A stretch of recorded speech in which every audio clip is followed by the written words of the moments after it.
Today I will discuss about cover-uncover test in detail.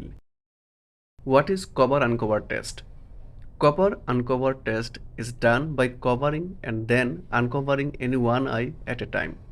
Cover-uncover test is performed to identify heterophoria or phoria that include esophoria, exophoria, hyperphoria, and hypophoria. You might be thinking, what is heterophoria or phoria? Let's know in the next slide. What is phoria? The deviation of eyes that can be overcome by fusional versions of eyes is called phoria or heterophoria.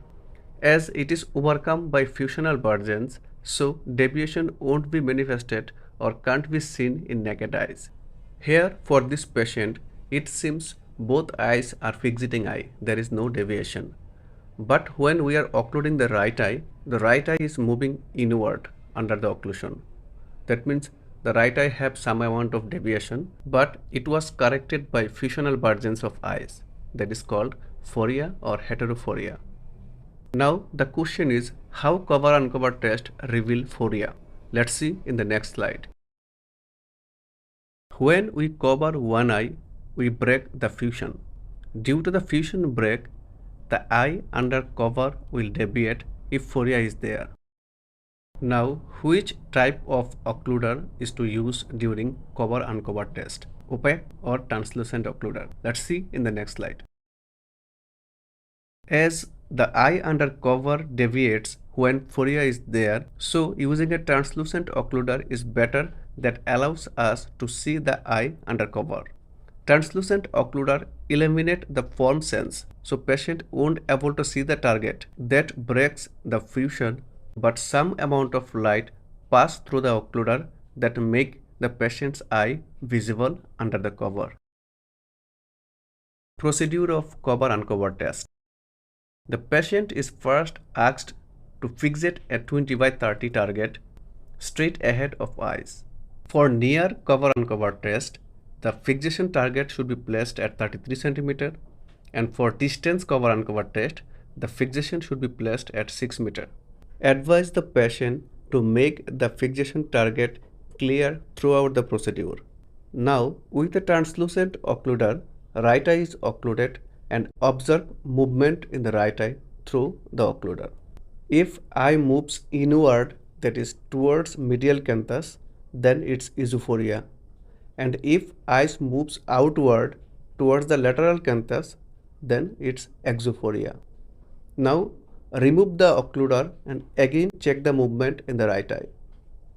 If eye moves inward towards the medial canthus to take fixation, then it's exophoria. And if eye moves outward towards the lateral canthus to take fixation, then it's esophoria. Repeat the same procedure for left eye.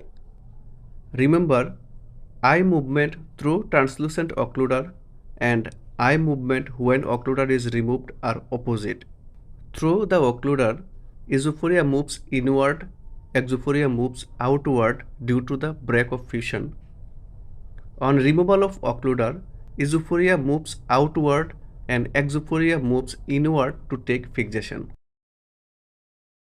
Interpretation of cover-uncover test. Observation: when right eye is occluded, it moves outward. When occluder is removed, it moves inward. Interpretation: exophoria. Observation: when right eye is occluded, it moves inward. When occluder is removed, it moves outward. Interpretation: esophoria. Observation: when right eye is occluded, it moves upward. When occluder is removed, it moves downward. Interpretation: hyperphoria. Observation: when right eye is occluded, it moves downward. When occluder is removed, it moves upward. Interpretation: hypophoria. If you are a optometry student, enroll our course all-in-one, all optometry subject together for notes. If you are preparing for government job, then enroll in our course Gov Job Preparation. And if you are preparing for abroad entrance exam, then enroll in our course MCQs in Optometry. Stay with Smart Optometry and study optometry smartly.